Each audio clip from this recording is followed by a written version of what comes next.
on to the big story this evening. It's a mega Times Now newsbreak impact. Viewers, in an interesting turn of events, hours after Prime Minister Narendra Modi warned about implications of fake news and how it can kick up a storm across the nation, BJP IT Cell head Amit Malviya came out to accuse The Wire of entering into a criminal conspiracy with an intent to malign and tarnish his reputation. He revealed he will lodge an FIR with the concerned police station under sections that deal with forgery, forgery for the purpose of cheating, forgery to harm reputation, defamation, cheating and criminal conspiracy, among others. He also vowed to initiate appropriate civil action for the damages against Wire and its associates.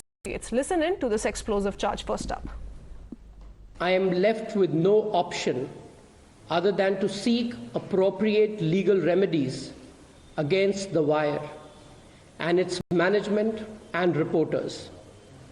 As mentioned yesterday, I will lodge an FIR with the concerned police station under sections that deal with forgery, forgery for the purposes of cheating, forgery to harm reputation, defamation, cheating, and criminal conspiracy, among others. Additionally, I will also initiate appropriate civil action for damages against The Wire and its associates. So yes, you heard Amit Malviya himself, and there was a build-up to this action coming in from him since yesterday when Times Now first put out all those exclusive details. Meanwhile, the Prime Minister also interestingly has cautioned the nation against fake news while addressing a conference of Home Ministers of the state. He says that if fake news is allowed on social media, then it can also snowball into matters of national concern. एक छोटी सी fake news पूरे देश में बड़ा बवाल खड़ा कर सकती है और इसलिए लोगों को हमें एजुकेट करते रहना पड़ेगा कि कोई भी चीज आती है उसको फॉरवर्ड करने से पहले 10 बार सोचो भाई। कोई भी चीज आती है उसको मानने से पहले जरा वेरीफाई करो और सारे प्लेटफॉर्म पर वेरिफिकेशन की व्यवस्था होती है। आपको 1-2-10 जगह पे चक्कर लगाओगे तो कुछ न कुछ नई वर्जन मिल जाएगा। ये हमें लोगों को एजुकेट करना होगा। हमें ऐसी फेक वर्ल्ड से ड्रिवन सोसाइटी, उसी से डरी हुई सोसाइटी, उसी से ड्राइव होने वाली सोसाइटी, इसके बीच में एक बहुत बड़ी शक्ति हमें खड़ी करनी होगी, टेक्नोलॉजिकल शक्ति खड़ी करनी होगी। Here's what else happened after Times Now's news break yesterday. Remember, The Wire has now apologized for a series of stories it ran on Meta, the company that owns Facebook and Instagram. And how it all began was that The Wire had alleged that Instagram took down a post within minutes on the instruction of Amit Malviya, the head of BJP's IT Cell. He's vowed action. He's also going to be lodging an FIR, as we just heard. The accusation was challenged by Meta earlier on, but Wire brazened it out, even claiming that Meta's responses reeked of a cover-up. But the truth has a way of coming out. Here is what we know about this entire episode. Let me go across to Siddharth because he's been in constant touch with The Wire, seeking responses, seeking those crucial answers. Siddharth, tell us about the response that came in from The Wire after Times Now's news break. Well, so there have been two responses that The Wire has actually given us. One on the 14th of October, when The Wire, in fact, stood solidly behind the stories it had published about Meta. And at that point in time, Siddharth Varadarajan categorically said that this is no fabrication, that all the facts actually check out.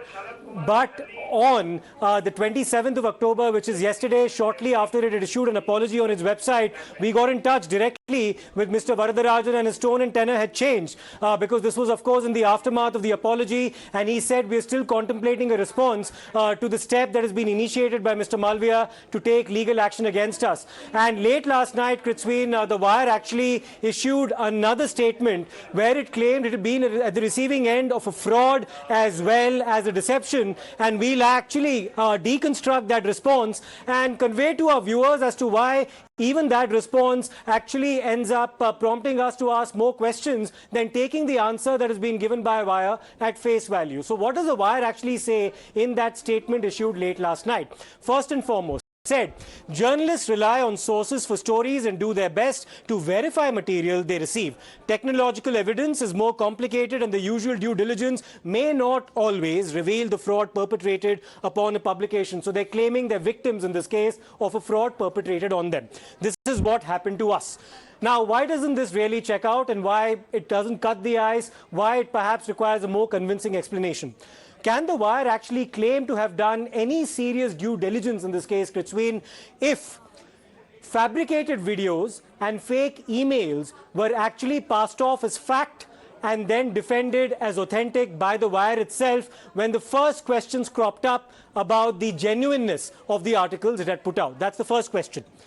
If expert opinions were manufactured to validate Wire's reportage, can the Wire absolve itself of accusations of fabrication? At least two expert opinions here, Kritzween, were claimed by Wire as being authentic. Both those experts actually said that they were never consulted during the authentication process and that the Wire passed off their validation as genuine when in fact that was not the case. Next. This is what the Wire says subsequent to its initial statement. It says, in the life of any publication, an occasion may come when it is misinformed. Once again, it's claiming victim. The moral test is whether the publication persists or speaks the truth. We chose the latter, which is to speak the truth when we realized we had been given fraudulent information. So once again, the Wire is claiming, I beg your pardon, that it's been at the receiving end of a fraud. Why doesn't that check out? Why did the Wire continue to persist, and this is a pertinent question, with its version of the truth despite Meta's repeated denials and rebuttals? Remember, the first couple of articles, Kritzween, came out on the 10th of October and then subsequently the 12th. On the 12th itself, the Meta issued a point-by-point rebuttal. Why didn't the Wire introspect over its story then, and instead, why did it brazen it out, claiming all of its findings were completely authentic and verified? Next. In a life, and this is something that is said by the Wire subsequent to its initial couple of statements made in that detailed clarification put out late last night. It said the moral test is whether the publication persists or speak the truth. We chose the latter. Unfortunately, that does not check out because it claimed to validate and then undertake its own authentication exercise to verify the origin of those emails, and that entire authentication process, Kritzween, has been called out as fake as well, once again by Meta. So clearly the facts and the explanation put out by Wire not checking out.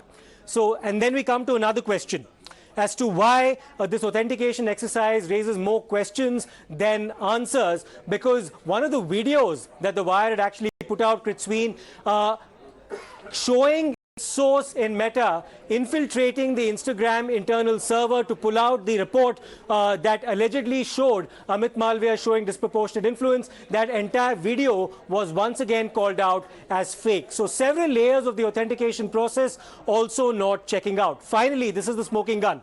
Whether the person brought all the material to the Wire, deceived us at anyone else's behest, or acted on its own is a matter that will be subjected to judicial process in the due course. The malintent to discredit the Wire is obvious. So once again, the Wire hinting at the possibility that there could be a conspiracy to discredit the Wire in this entire process. Again, that raises more questions. Why is the Wire now absolving itself of all the responsibility that the organization is supposed to bring to the table when doing due diligence in a matter so sensitive, and instead pinning the blame entirely on the person responsible for writing these articles and bringing this fraud to the table, as the Wire has claimed? And finally, is the Wire suggesting that there were forces at work that manufactured this story to simply discredit it? And if it really believes that's the case, why doesn't it put the proof on the table in the public domain at a time when it's been at the receiving end now of a criminal conspiracy case that's now been initiated by Mr. Amit Malviya?